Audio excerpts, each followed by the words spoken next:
All right, what is going on, everybody? Welcome back to SaberSim's DFS Office Hours. If you are watching us live, I don't think we've got anyone live just yet, or if you are watching us on the recording, I know there are a bunch of you out there that are checking out the recordings of these videos. Thank you for tuning in and welcome back. If this is your first time watching us here, this is a live Q&A style show where we talk DFS strategy, we talk SaberSim. We do some tutorials, some demos of how to do certain things with the product. We get into some deeper questions about DFS strategy of how to play and make effective lineups. And it's live for a reason. So we ask for clarifying questions. We ask for follow-up questions, especially when we start to get into some of these conversations that have a little bit more nuance. If there's something that's confusing, or just you have a comment or something to add to the conversation, please chime in either in our YouTube chat box or in the Office Hours channel in our Slack channel. This is also a daily show for a reason. We are not touting. We are not giving you our favorite picks, but we want to use the slates we have for today's games as examples to learn more about SaberSim and DFS. So feel free to ask any questions you might have. If you are not in our Slack channel and you have been interested in joining, if you are a premium subscriber to SaberSim on either the DFS Starter, DFS Advanced Sports Betting Plan, whatever you are on, and you are not in Slack, please email us, support@sabersim.com. We will get you in there. We've got a great community. There are great discussions about baseball, basketball, golf, sports betting going on all the time. And of course, our Office Hours channel where we get most of our questions that we end up answering on this show. If you have a different question and if you watch these as a recording and you have another question, you're not in Slack, and you just want to see a question get tackled here on the show and talked about live, just go ahead. Also email us, support@sabersim.com. Ask your question. Let us know you'd like us to answer it on Office Hours, and we will talk about it on the show. That said, I'm going to start pulling in a lot more questions that are coming in from our support inbox and start talking about them on this show, because I think there are probably a lot of other folks out there that have some of the same questions and don't bother to ask. And I think it would serve everyone to have some of these things discussed live on the show here. So let's see what else. Other housekeeping items. Thursday is going to continue to be our strategy session videos. They're going to be longer webinar style discussion topics with some more members of the SaberSim team about anything DFS, SaberSim, sports betting, whatever we kind of think makes sense based on the current trends we're seeing of discussion in Office Hours. So we had a lot of conversation last week about these NBA short slates and showdown slates we have going on in the playoffs. We are bringing on both Max and Danny, along with Andy and myself, tomorrow to come in and talk about NBA showdown and short slate strategy. It's going to be a lot of fun. I posted in Slack already that if you have questions for that show, feel free to ask any questions in the Office Hours channel. We'll make sure we get to them on the show. We've got a whole bunch of questions already that we've dug up from support and Slack and Office Hours from the past week. There are some really awesome prizes on the sites for some of these NBA showdown slates and NBA short slates with the playoffs going on right now. So really excited to get those guys on, talk a little strategy, talk through maybe some ways that you can add a little bit value to SaberSim for these NBA contests. So that is really what is going on here this week. We've had a couple questions roll in this morning already. So without much further ado here, I'm going to start getting into that. Let's go ahead and pull this up here. All right. So Phantom reached out in Slack and said, I'd be curious to learn more about the best approaches to use the tool for single entry for NBA MLB. So let's go ahead and pull up SaberSim here and talk a little bit about this. Okay. Okay, and then let me switch my screens here. I think it's a little bit easier when I use my smaller monitor. There we go, to see it a little more clear. Okay, so we've got SaberSim up. So let's talk about this a little bit, right? You hear these questions a lot. I think there's a lot of discussion about this. And we reflect some of this in our sliders, which we'll get to in a second. But how do we think differently about a contest that is a 20 max versus a single entry contest, right? especially for the purpose of making a strong example here. Let's assume it's the same number of people in both contests, right? So let's say we're playing a 5,000 entry contest. We've got a single entry on one hand and a 20 max on the other. And we're kind of thinking about general trends about how to approach strategy for those contests, right? So just breaking this down, I think one thing is helpful all the way back to basics, thinking about some like basic DFS strategy here. What has changed in those two contests? The salaries of the players are not going to change. The projections of the players for those two contests are not going to change. Those are independent of the entry limit on the contest, right? So what are the things that are going to change? Well, the risk that a individual player or the exposure that an individual player can really get in the single entry is much lower. They have obviously just one lineup, so one individual person can only make one lineup. The payout structures are likely going to be a little bit flatter, you'll find, in most single entries. We've talked about that a little bit before. So less prizes overall to first, more spread out through the top 10, more spread out through the top 1%, generally a little bit higher min cash equity. So what impact does that have on the way we think about our strategy there, right? When people have less lineups to work with and they're building lineups for a contest, they are going to attach themselves more often as a group to the best projected plays on the slate. In other words, typically the highest projected owned plays on the slate, right? We're going to typically see players attach more to higher projected owned plays. They get much more owned. Guys like Walker Buehler on tonight's slate, those top aces that you typically see here are guys that get very high owned on single entry, which is going to drive up ownership. And we are also going to see people. Well, let me pause here. We also are going to need less of a win share equity for those kinds of contests at times, because it's not so winner take all as some of those high payout structure contests. I saw Smokey D303 just commented, "Is this the right office?" In YouTube chat. You're in the right place, man. This is SaberSim DFS Office Hours. Welcome. Thank you for joining us here. We're talking a little single entry strategy right now. So just going back to basics, right? In summary, right? Flatter payout structures, ownership is going to get a little higher on the top end players. So what does that mean we should probably expect? Well, if we look here and pull up our sliders and we're looking at a 20 max, 1,000 to 10,000, and we go to a single entry, we're going to see a few things happen. We're going to see ownership fade drop, not go to zero, but drop a little bit. We're going to see smart diversity drop a little bit. Correlation is going to get a small bump up. And this makes sense with what we just discussed, right? If the field is going to gravitate towards the best and highest projected owned plays on the slate, our need to fade that ownership comparatively goes slightly down because the next best play is owned significantly less. So if we're like looking at this for pitchers, right? And let's just look at our value plays, right? So we've got or let's look at high owned plays, right? So if the field is going to gravitate towards, let's just say it's Buehler and Valdez, right? And those are the big chalky plays. Some of these next best plays, so another guy that we have projected at a pretty good point per dollar right now is Drew Smyly, who we have projected for a larger field GPP at 16%. In single entry, this might be 8%. So our need to fade the ownership numbers goes down. And our smart diversity is also going to go down because we have less of a need to finish. Oh, that's the wrong direction. We have less of a need to finish highly in that contest, right? Even in the same number of people in the contests, our requirements for making that lineup a positive EV lineup are lower because there's more of a prize pool typically given out to lower ranges on the payout structure, right? So from there, let's go ahead and start looking at maybe how we might use the tool to build our single entry lineup. So I will adjust some projections here just so they do not get in our way. All right.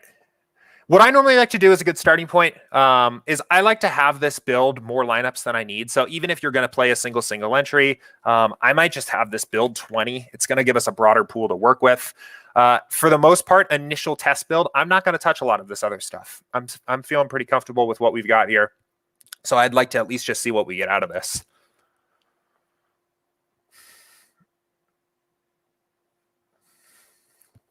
So while this is building too, I'll mention, I don't think, and I don't want to give off the impression that your strategy for single entry should be dramatically different than a contest of a similar size as a 20 or 150 max, right? We talked about some of the differences. There are differences in the contest. The payout structure is different. The way other people approach the contest is different.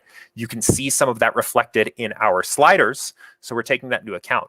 But the projections of the players aren't going to change. The salaries of the players aren't going to change, and your overall strategy does not need to be dramatically different when you're looking at single entry. But so you can see here how some of these lineups are starting to break out, right? We see a general affinity to some of these chalk pitchers, right? It looks like a lot of our lineups we're still getting Buehler and Valdez, which appear, at least at this point in the day, that that's going to be the chalky construction.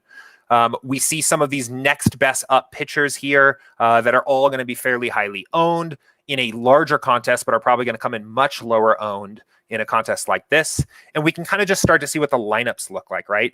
So we've got lineup one. The number one recommended lineup here is both of the chalky pitchers. We didn't talk too much about hitters, but we can actually just go ahead and pop back here and just take a look, just so we have an idea. Where is the chalk going to lie on pitching, on hitting tonight? Easy way to do that. I know we get some requests for stack ownership, and it's something that we might be looking at implementing in the future. But for now, easiest way to do that, just all batters, sort by ownership. You can get an idea really fast, right? We don't need to be exact here and precise with this. It's Coors tonight. We see a little bit of Washington trickle in. Something I always like to do too is compare this against some of the other teams that maybe are absent or like leverage spots just on a quick glance. And a few teams, right? Obviously, Coors looks really good. Washington's a little high up there. A team that is curiously missing to me is the Braves. We don't have them projected very highly right now. Dodgers would be another. Twins would be another. And then kind of some of these next best teams.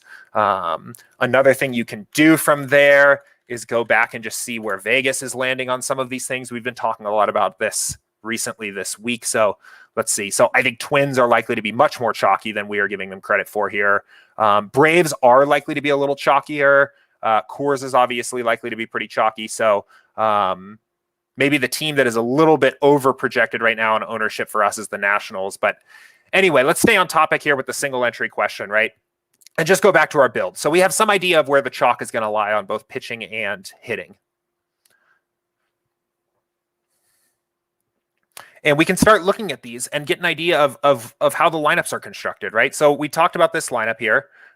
This is the two chalky pitchers, probably one of, if not the chalkiest stack in Texas, and then a three-piece Miami stack, right? Very much likely going to be a pretty low-owned team. And let's go to the next one here, right? Same thing here. Our ownership numbers are a little higher on this lineup, but very similar construction. Chalky pitchers, the big Texas stack that SaberSim does really like. Washington stack. We have Washington a little higher on the ownership right now. But we saw with the Vegas totals, I think those numbers are actually going to come in a little lower. And same rules apply here as pitchers, right? The team that has 10% average ownership and maybe is the fourth chalkiest stack in a typical 20 max or 150 max contest is going to be much less owned in the single entry contest. And Texas is going to be much higher owned, right? So another lineup where we have some leverage on the three stack, and we can kind of keep scrolling through, right? Let's see. Similar construction. This time we get Sean Manaea in there. So we're going Texas, we're going Atlanta, we're going with a pitcher that's probably going to be a little bit lower owned comparatively. And this is kind of, so when we're talking, let's go back to the like best approaches to use the tool, right? A lot of this stuff is going to happen automatically for you guys. And that's where I mean, apart from just recognizing why the sliders are changing, because they change slightly between 20 max and single entry, and then letting the builder run and having an understanding of the lineups is the best place to start. That's really the best advice I could give. And that's going to give you the tools to to work with here, right? So you have an understanding of how these lineups are starting to be constructed, but maybe you say, you know what, like I'm playing single entry tonight. I think Bueller is just going to be crazy owned. I don't think it's going to be 43%. I think it's going to be 70%, and maybe it is. And I just want to see, like, I don't want to play Bueller. I want to get some edge elsewhere. So we X him out and we just start seeing what the lineups look like. And it is going to give you access to some of these other chalkier hitting stacks just by default, right? So now all of a sudden we just play Texas and the Braves, who have like two huge totals, probably are going to be pretty chalky because we've crossed off the chalkiest pitcher on the slate. And for a single entry, this is a lineup that probably just works for a contest of this size. And it doesn't need a ton of additional, massaging to get there. And we can continue to go down the list. Let me see if there's one maybe that like, you're going to see the same teams show up over and over again. We're allowing ourselves to get Coors. We're allowing ourselves to get Braves. We're starting to see some Dodgers pop in. We're allowing ourselves to get Washington, teams that just have high totals because we've pretty much established our edge on the field by crossing off Bueller. So that would be one way to do it. Another way, obviously, here is no Coors, right? Boom. No Coors stacks. Let's see. We still have some 4 stacks. So let's get rid of those too. No Coors stacks for us tonight. Not in single entry. Let's see. Let's cross them all off. So all I'm doing is zeroing out the maximum exposure just to see what this looks like, right? And in this particular case, let's also say this. We're fading Coors, probably the most popular pitching spot on the night, and I want to just lock in Bueller. Okay, so now I have 20 lineups to look at, right? Look at this. We have Bueller. We get a slightly less owned pitcher. Again, very slightly, but this effect is going to be magnified in single entry. All of a sudden, so we have a 3-piece Coors stack. Well, let's use this. This is a better example, right? The 2 chalkiest pitchers. We have Houston, or we have Valdez, we have Bueller, and all of a sudden we're building a stack or a lineup construction that almost no one's really going to go to. This is a Washington 4 with a Yankees 3 stack. No one's talking about the Yankees, right? They're not projected very high on runs. No one's playing them, but we're getting Stanton, who else? LeMahieu, Gardner in here. So a 9-1-2, like a totally different construction for a single entry contest. And it's still got built in, it's ranked 66. It's a little further down there, but it's got a 94 Saber score, right? We standardized to 100. We still feel pretty good about this lineup, right? So you can start to see just by having an understanding of what's different in single entry compared to 20 and 150 max, allowing the builder some freedom in terms of, let's not overly mess with the sliders. Let's roll them. Let's build some lineups. We can still have our impact on the build. I know that's something that, can feel good and is important to a lot of players, is that you still have your impact on the build. We've had our impact. We crossed off Coors and we locked Walker. And we've got lineups that still fit this contest and they make sense. They have win equity. These kinds of lineups are going to succeed in a contest like this. So heavy focus on baseball there. Hopefully that was helpful. I don't know, Phantom, if you are watching along here. Let's see. So it looks like there was a question I missed a couple minutes ago from Big Sub in Slack. He said, why are we getting chalk pitchers? So let's go ahead and just pull back a little bit. We'll reset our exposures, let everything come back default. So the reason, Big Sub, that we're getting chalk pitchers here is that we are building for a single entry. We're talking single entry strategy here. We're building for a hypothetical single entry contest with about 5,000 entrants, and we've got a relatively low ownership fade. And what that's going to allow us to do is it's going to get us some exposure to higher owned plays. Those plays are typically highly projected. They have high percentage of winning outcomes. Guy like Bueller, right? Good pitcher. In a single entry contest, we don't need to fade all of the chalk. We can allow ourselves some potential chalk components of our lineup. So we were talking here, we've got 2 chalky pitchers, the 2 chalky pitchers, the chalky stack, and a probably completely unowned 3-piece Miami supporting stack here. And when we're going down the list, we can see times where Bueller gets faded and we end up with just Valdez and Manea, which gives us access to the Braves and Texas, which are likely to be the 2 chalkiest stacks. So kind of just the way we're thinking about our single entry strategy. A lot of times, you're going to find that these lineups either fade the chalkiest for single entry contests, bigger slate on MLB. They're going to fade one or both of the chalkiest pitchers, and they're either going to fade, and they're either going to play a low owned stack as the main stack or as the supporting stack, and kind of just go with general semi-chalky plays elsewhere. That's pretty much how all these lineups are going to be put together, right? So it's like, what do we got here?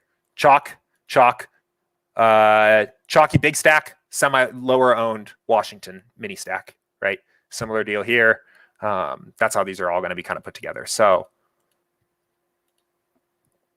anyway, hopefully that helps. A lot of baseball discussion. NBA, I think maybe if there are specific NBA questions, we can use a lot of these same principles here. The constructions are a little bit different. Obviously, we're not so much talking about stacks. If there are NBA specific questions about single entry, maybe I would say Phantom, go ahead and pop those back into office hours. I actually would prefer, let's tackle those tomorrow on our stream, since these are all going to be NBA showdowns and short slates anyway here until the end of the season. Maybe we can talk about some single entry specific strategy in that strategy session tomorrow. So let's see here. Let's see. Big Sub also asked, how many lineups is Bueller in total?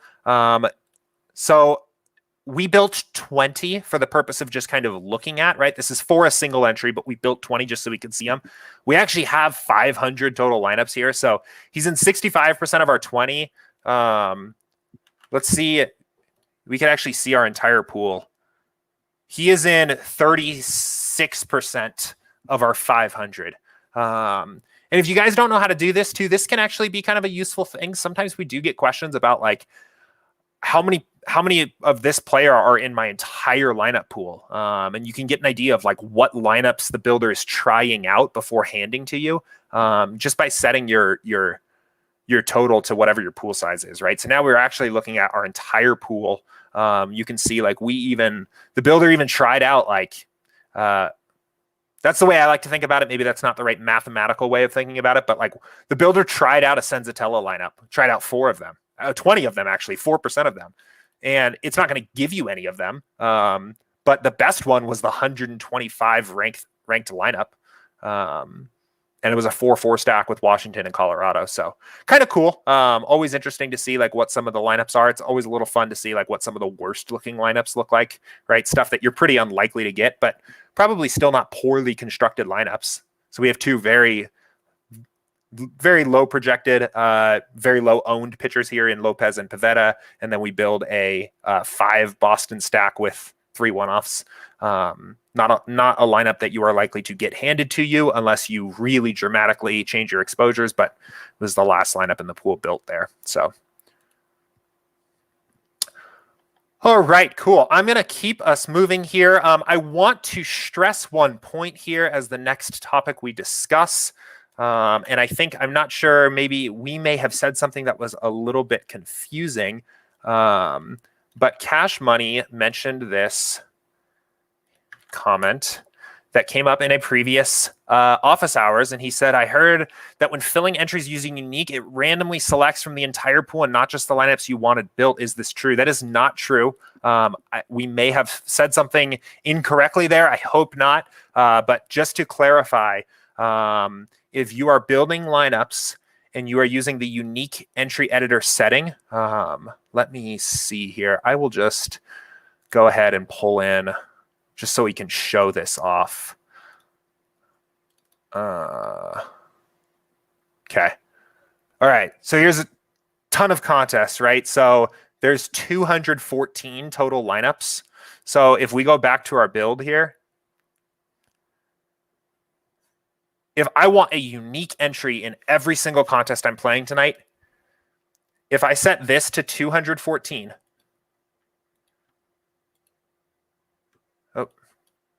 and obviously you maybe would do this a little bit differently if you were actually going through and building.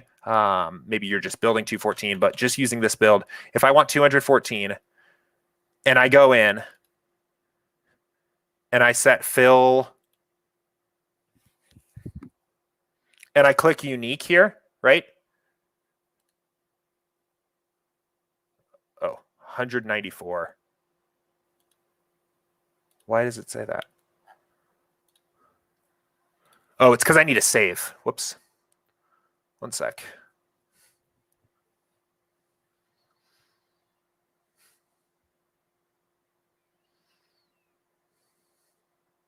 Oh, I did save. I just probably need to select the right. Hang on a minute.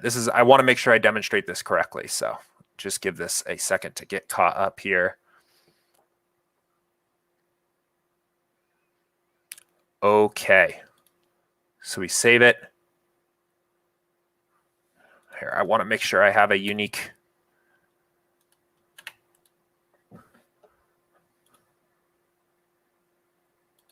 Okay, so 214 GPP. So I can go back now to my entry editor. Fill. Click a 214 lineup option and fill, right? So now I have 214 unique lineups. Every single entry I have tonight is in a different content, has a different entry associated with it, a different lineup associated with it, and they are only from the very first 214 lineups here by SaberScore, not including the other lineups in the pool. So it sounds like maybe there was some confusion the last time we talked about this on stream. Just want to make sure everyone's clear there. Obviously, when you're going in and adjusting exposures and things like that, that only affects these lineups. It doesn't affect the rest of your lineups in your pool, which is why that's an important distinction. So closing the loop there. Let's go ahead and keep rolling here. Smokey asked some questions. Let's see. So Smokey said, what's the best way to approach tonight's NBA slate? Smokey, I'm going to go ahead and tell you this here. We have had a fair bit of discussion about some of these smaller NBA slates so far this season, or so far this playoffs. We've talked about a few things that you can do on the smaller slates. You can adjust your maximum salary down a bit to something like 49.5 to reduce some duplication, right? To get more unique lineups. In terms of overall small slate strategy, I think the best thing I can offer you is tune in tomorrow to our strategy session. We're going to spend almost an hour talking about NBA short slate and showdown slate DFS strategy only. So I haven't honestly dug a ton into tonight's particular NBA slate here, and I think you'll just find it a lot more interesting, a lot more educational tuning into tomorrow's NBA short slate and showdown strategy session. I will give you a very quick rundown here of some things to look out for.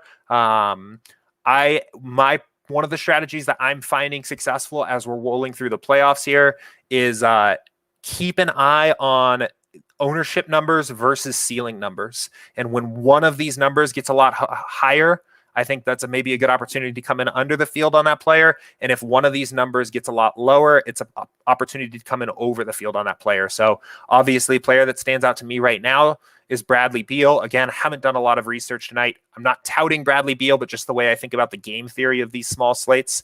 If his ceiling is 65 points, which is similar to guys like Randall and Young, but his ownership is projected to be way lower, I find myself generally interested in that player. You are likely to get a fair bit of him anyway, because the ownership fade on a contest tonight may be a little bit higher, something like 4, moderate. So you may just find yourself getting a little bit more of that player. But please come join us tomorrow. It'll be 2 p.m. Eastern again for that show. Ask any questions you want. If you have specific questions about strategy that aren't related to a particular slate as well, those are welcome and encouraged. So it's going to be an exciting show. I think there's going to be a lot to talk about. So cool. Let's see. We will keep us moving along here. A question from GR in Slack. When small slates tend to have one obvious chalk high-scoring game, what's the best way to gain leverage without full fading the studs, full game stack? I think this is for NBA and Showdown as well. GR, if you are talking about baseball here, let me know. But I think this is a basketball question. This is another great question. I can answer this. I can give some some analysis of what I think, but I'd really like to hear what like Max and Danny and Andy and the whole group thinks about this. So GR, I'm gonna give you the same answer I just gave Smokey here, and let you know, please come join us tomorrow for the NBA short slate and showdown live stream, or check it out on the recording after, and I will make sure I add this to our list. We have some similar questions about like how to gain leverage on these small slates when everyone is so high owned. I will make sure this gets added to the list, and we can talk about it a little bit more tomorrow. So I think that will just be a much better, more well-rounded conversation. So cool. Let's see here. So I think that is going to have us caught up on questions that have been asked so far. I know I kind of dodged those 2 NBA questions. So my apologies for making you guys wait. But again, I think it will just be much more interesting if we get the full team talking about those on tomorrow. In the meantime, there were a couple interesting questions that came in through support on how to do certain things on the baseball side. So I'm going to go ahead and jump into those here, talk about those in a moment. If you have any questions, we've got still half of our time left here, a half hour or so. Pop them into Slack, pop them into YouTube, and we will make sure to get those kinds of questions answered before the show's over today. So let me see here, pull these back up. So this is on the baseball side. We'll go back to the main slate.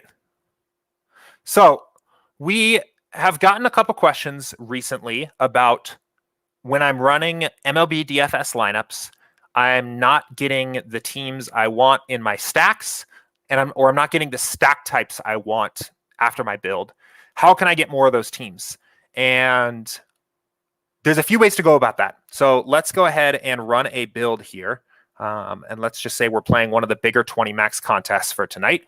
See what we get out of this.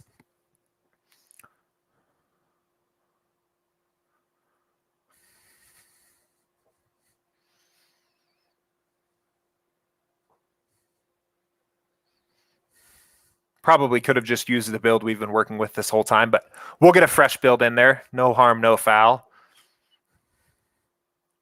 We'll have some different settings too, because I know we ran that first one on single entry. So this is kind of more of a MME question here.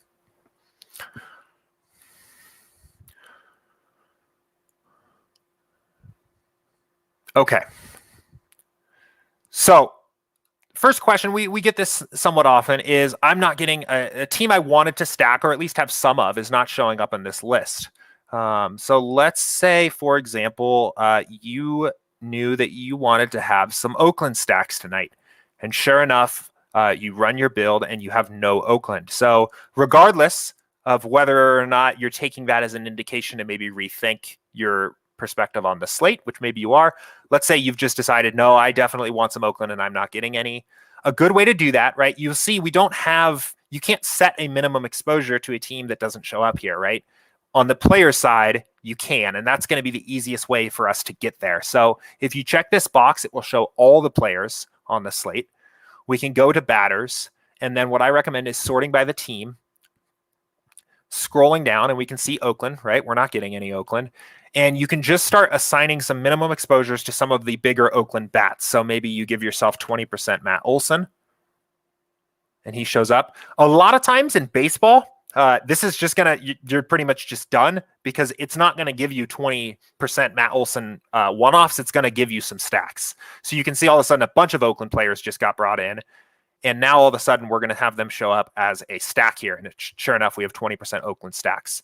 What I recommend doing from there is then assigning a minimum exposure that you actually want. So maybe you don't want a ton of Oakland, but you did want a little bit. So maybe you wanted 15% Oakland.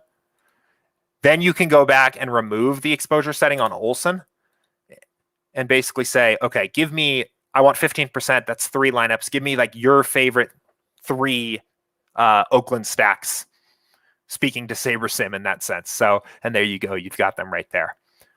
So that's a good way to get a team stack into your exposures without having to run a brand new build and bump up their projections, which is the other option, but does require a little bit more work. But let's look over at stack types, right? So another common question we get is, I'm not getting the stack types I wanted. So really, again, there's two ways to really solve this problem. The first way, if you want to just create some minimum exposure to a stack type you're not getting, maybe you want some 5-1-1-1 stacks. What I like to do is just start setting low max exposures here to some of the stacks that already exist until you see the one you want. So right away, we set 5-3 to 5, just like give me one lineup. And it just immediately showed up. So that worked well. What I wouldn't do is don't just zero these out. Don't start zeroing out the max exposures here, because if you do, they're going to be gone. They'll disappear. And the only way to get them back is to hit this reset exposure settings, which is going to reset everything, any player exposures, team stack exposures. So just set it to 5 for now. If it hadn't showed up right away, just continue to start to do this, right? Set this one to 5, and it's going to force all these different stack types to show up. So then we wanted 5-1-1-1 stacks. Maybe we want 30% of our lineups to have that kind of stack in it. We can start setting that up. So now it has 30%. And maybe we're not actually worried about how many 5-3s we have. So we'll let some 5-3s come back, and we'll let some 5-2s come back. Cool. There we go. Right. So really, you can ignore these zeros. These just seem to pop up automatically when you start editing these. I think that's just a minor visual bug. Doesn't really impact anything, obviously, as you can see here. So that's an easy way to get some of these stacks, these stack types that you may not be getting without having to go back and run a new build. Of course, I will say the one other option there is to always go back. You can go back to step 1. And in this particular case, if we wanted more Oakland stacks and we wanted them, for lack of a better word, more organically, you could always pump this up. If you weren't getting the Oakland you wanted, to something like 5.0, make them one of the better looking teams batting on the slate. That's an option. That is probably going to likely get you more Oakland stacks right out of the gate, at least 1 or 2. And for stacking types, if you know, I think the common form that this question comes in is, I only want 5-man stacks, but I don't only want 5-3 stacks.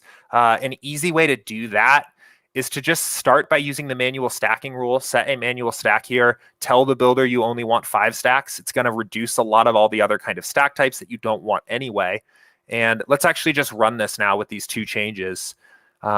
This is kind of the other way to approach this, right? So what I'm expecting to see is at least some Oakland stacks right out of the gate, now that we've bumped up their projection, and we'll only have 5-piece stacks. So there's just less overall stacks to sift through as we are dialing in those exposures. So we'll give this 1 second to finish here.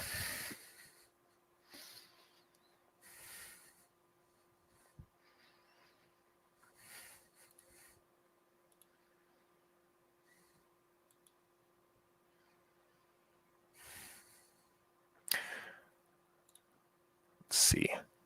Big Sub, I saw your question in Slack. We will get to that in just a second here. I'll explain why. So you can see here, let's go back, team stacks. So now all of a sudden we're getting like 25% Oakland organically. I know definitely if you're a little more projection minded and less focused on how much exposure you want, but just knowing that you want some Oakland exposure, editing the team projection is a good way to go. And then for stack types, right, we're only going to have 5-3 and 5-2. But let's say we know that we want these to be roughly equal. We can start just setting these down, and we'll get, there's less overall stack types to deal with. The builder's already building a certain type of stack most. How does this divide equally? It's like probably 35. So I know there are some players out there that do stuff like this, right? They say, I only want 5-man stacks, but I know I want them to be completely even. This is a good way to go about doing that. Use our manual stacking rule in combination with the exposures. If you hadn't set that manual stacking rule, you could still get there, but there's going to be a handful of 4-man stacks. You might get a couple 3-man stacks that trickle in.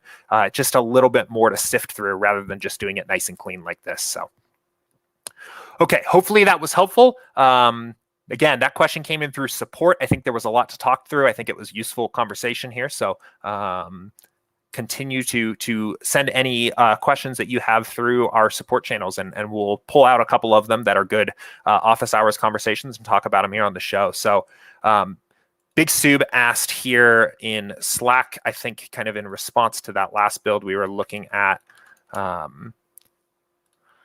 Did the first lineup change after you change your stack exposure? I've noticed the first lineup hardly changes. Yeah, so a lot of times it won't. And the reason for that is because it's the best Saber score lineup. So if we just go back to the build we had up a second ago.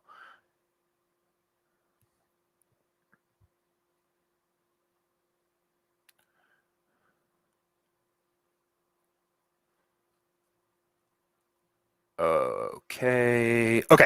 So this lineup right here, rank 1, Saber score 100. This lineup is going to be in your pool until the end of time unless you intentionally eliminate it, right? So like even if we say 5-3, we only want one 5-3 lineup. Oh, wait, that's min. Whoops, sorry.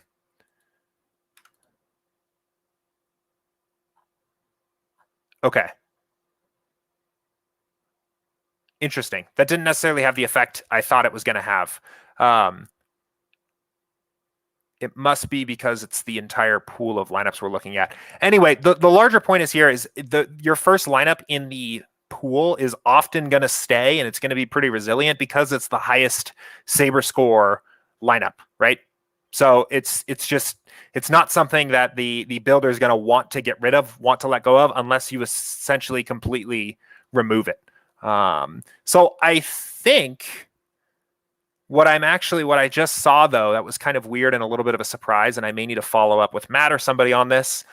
So I set a max exposure of 5% for the 5-3 stack types because I basically wanted to demonstrate that it was going to get rid of all of your 5-3 lineups except for this one. And if we do that again, you'll see that is not what happened. It instead dropped off the first 2 lineups and maintained some other random 5-3. And I think the reason why, and this is maybe new to me, but I will follow up on this. So it kept this 5-3 lineup, maybe because we still have some Oakland in here.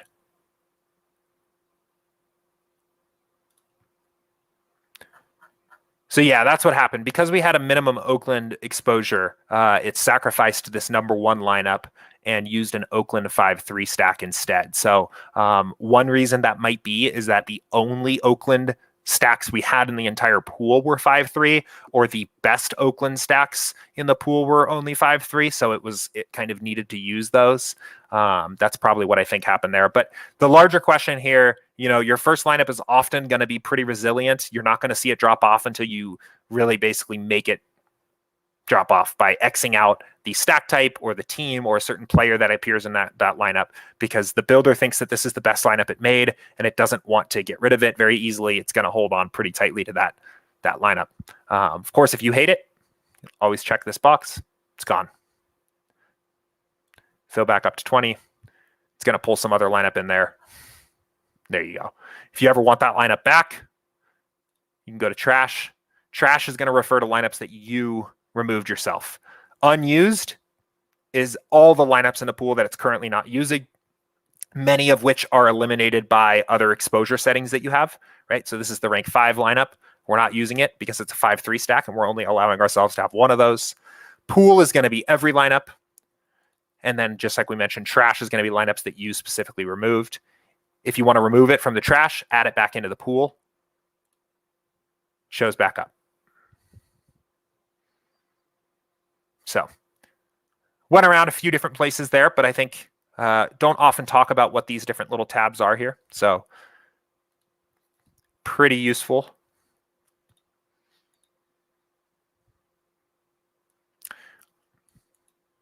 Big Soup said that's the reason I changed stack exposure. Yeah, and that is totally fine. So maybe that what we just walked over is a helpful way for you to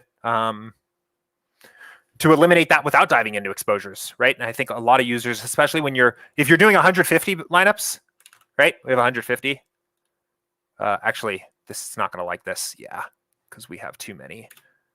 Let's go ahead and let's reset our exposure settings. And we have 150 lineups now, right?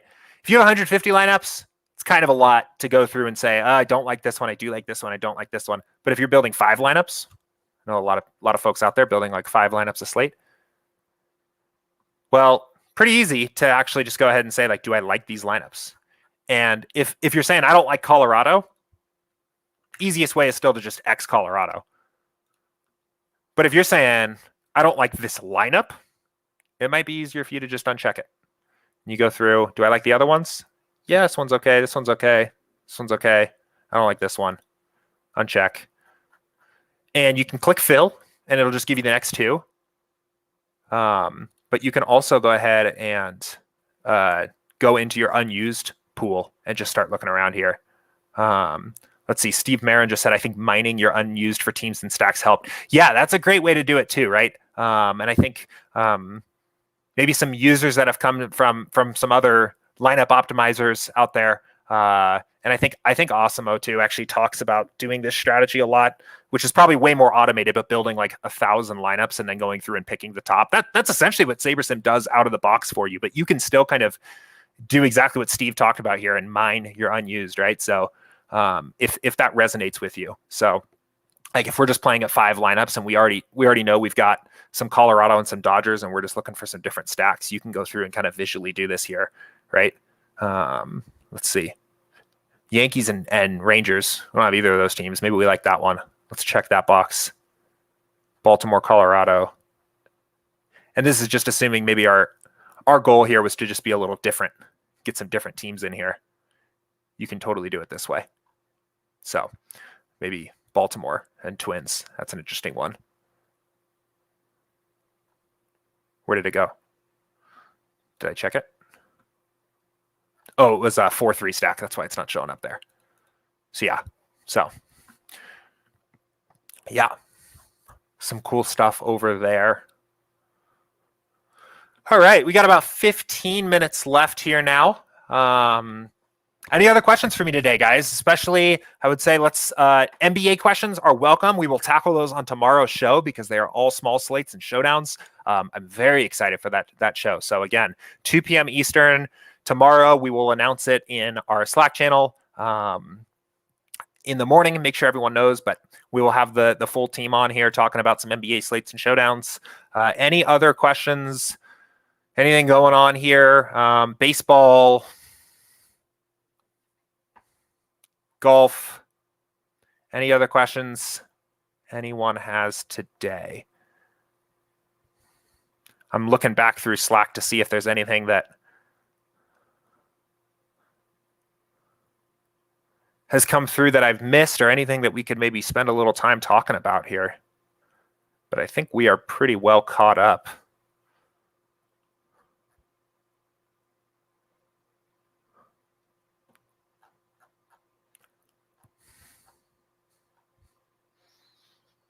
Hang out here for a few more minutes here. See maybe a couple.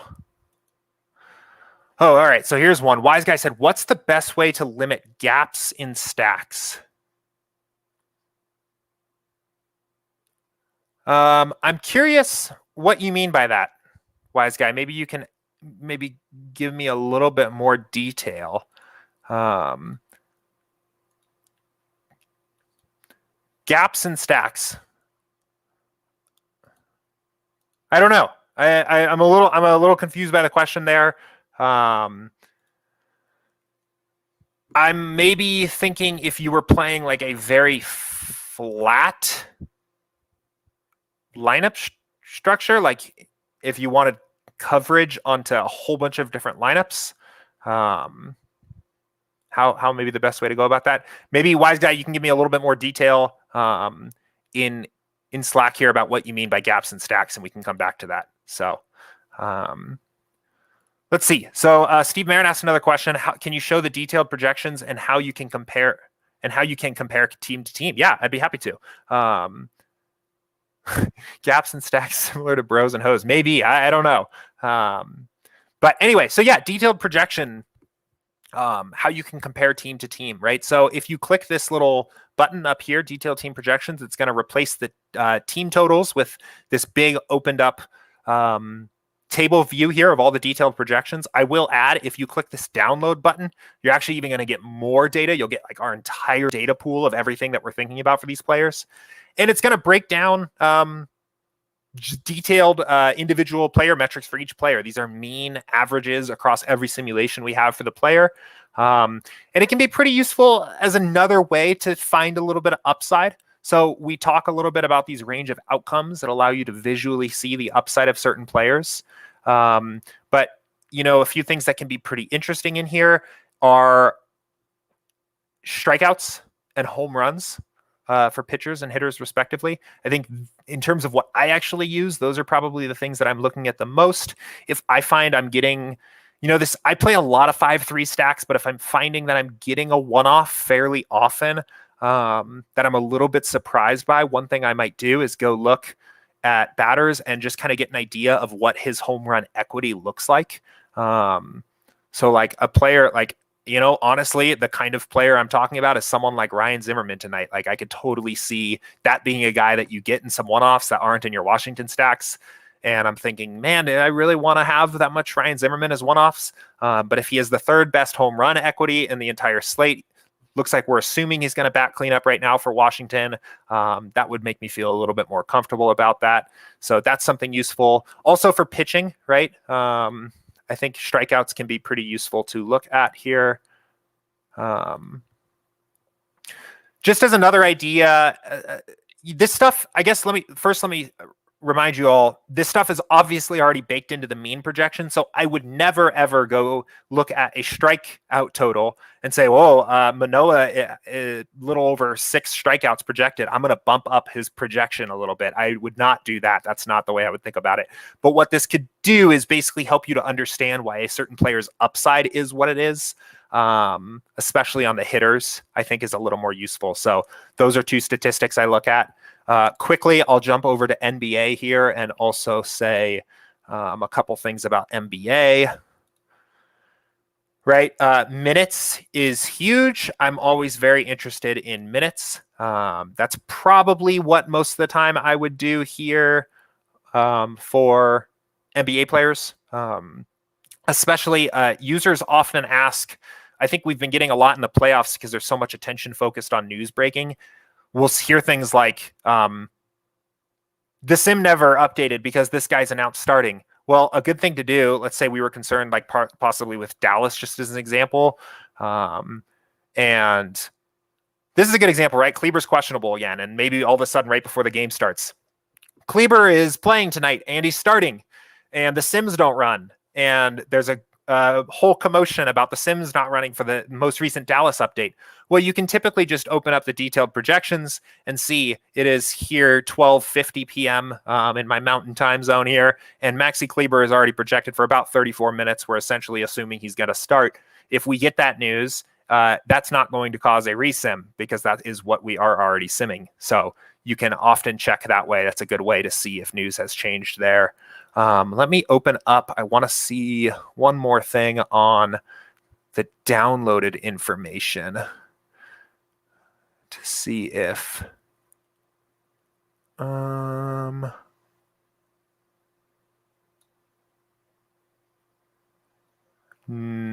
Okay. No, yeah, I will leave that there in terms of talking about detailed projections. So okay. So Wise Guy got back.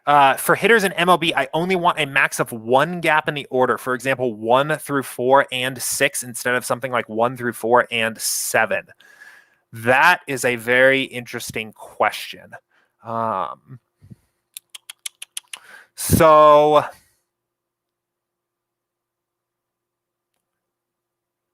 I'm going to be honest. I don't think we are set up to handle that well, or to handle that completely at the moment.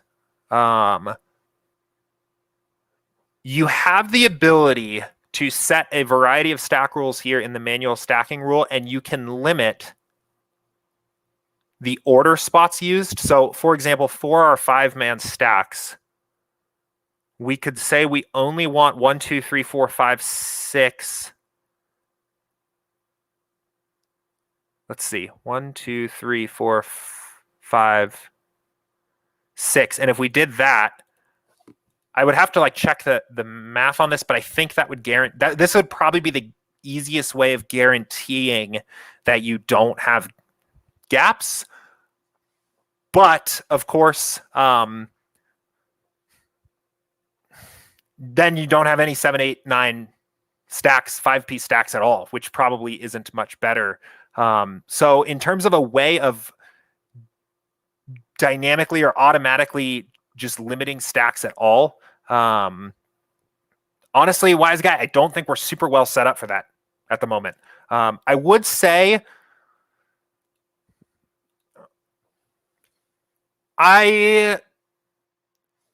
let's look at something real quick. So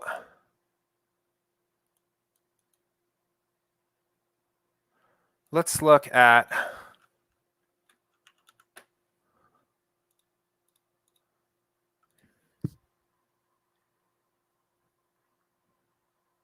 so what I am looking at here is the correlations. And yeah, we are seeing kind of what I expected. So when we look at a player, let's actually pick someone in the middle of the order, like Austin Meadows for the Rays.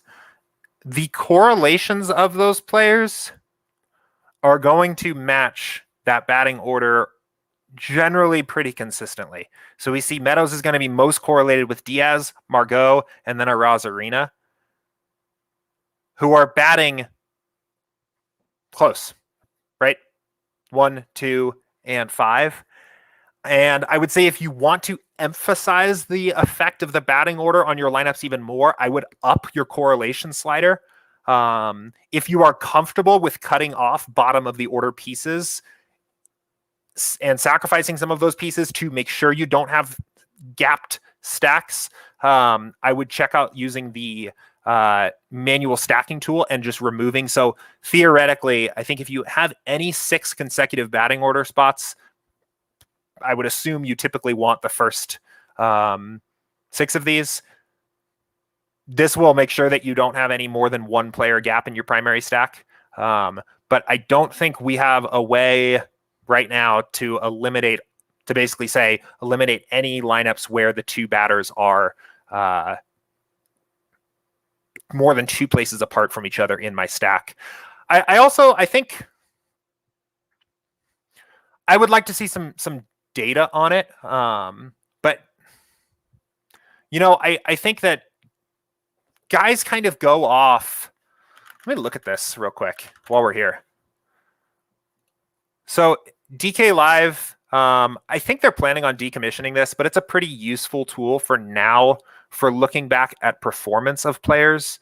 Not so much fantasy lineups, but actual fantasy scores on DK.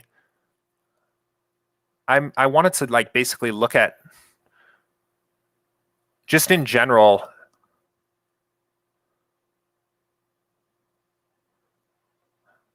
I basically what I'm looking at is how often, and again, this is just anecdotal, right? I know this isn't very convincing evidence, but how often the highest scoring hitters on a team are actually correlated with each other. I would look a little bit more into this too, wise guy, and just continue to do some digging. You can see between our correlation numbers, which take into account all of the simulations we have on the games, and also just anecdotally, kind of looking at how the games play out, the impact of any batter being correlated to any other batter in the batting order is probably the bigger impact than who they are next to. I don't know. What I think I'm saying is that maybe check your priors on the need of doing that. Because I don't know if you sacrifice more from cutting out certain players from showing up in your stacks at all, than you do gaining by the additional slight correlation you have from players that are in the same order or are next to each other in the batting order. You are surely going to end up stacking the tops of orders doing it that way. You're almost always, just like you said, you're almost always going to get 1, 2, 3, 4, 5 stacks, or 1, 2, 3, 4, 6 stacks, or 2, 3, 4, 5, like those kinds of stacks. But sometimes it is Brett Phillips, or let's pick a team that actually maybe has a better chance to hit tonight. But sometimes it is Guillermo Heredia, right? Or Kevin Smith. So I realize that's not the most satisfying answer you were probably looking for. We unfortunately, there's not really a good automated way to do that exact thing right now. We plan on delivering a lot more of these features that are kind of restrictive. I want the builder to only build me lineups that look like this features that are coming. I think a lot of those we're expecting to have for football season. So some things that are a little bit more familiar, like groups and more stacking rules and things like that, we are hoping to bring that out because we want users to be able to build those kinds of lineups. But an interesting research thing to look into, I think, there is just checking on. And I'm curious also too, like at what some of the pros are doing, or like some of the very top high stakes players are doing with their stacks like that. So anyway, it is now 1:00 here at my time. We are about done. I will start to wrap us up. Again, NBA Showdown and Small Slate Strategy Session tomorrow, 2 p.m. Eastern. Max, Danny, Andy, and myself. It's going to be a lot of fun. Please come join us. Ask any questions you have in that show live, or if you have any NBA Small Slate or Showdown questions for us, pop them into this Office Hours channel between now and then. We'll make sure to get to it on the show. I know there are a couple here from today that we'll talk about. We'll continue and pick up Office Hours again on Friday at 2 p.m. Eastern. We'll keep doing these. I think they've been fun so far. I'll get this recording up this afternoon, and we will talk to you guys all tomorrow. Thank you again for tuning in. For all of you watching the recording as well, too, thank you so much for watching and supporting, and continue to let us know how we can make the show a little bit better, a little more fun, a little more interesting for you guys. So I will talk to you all tomorrow. And until then, take care. See ya.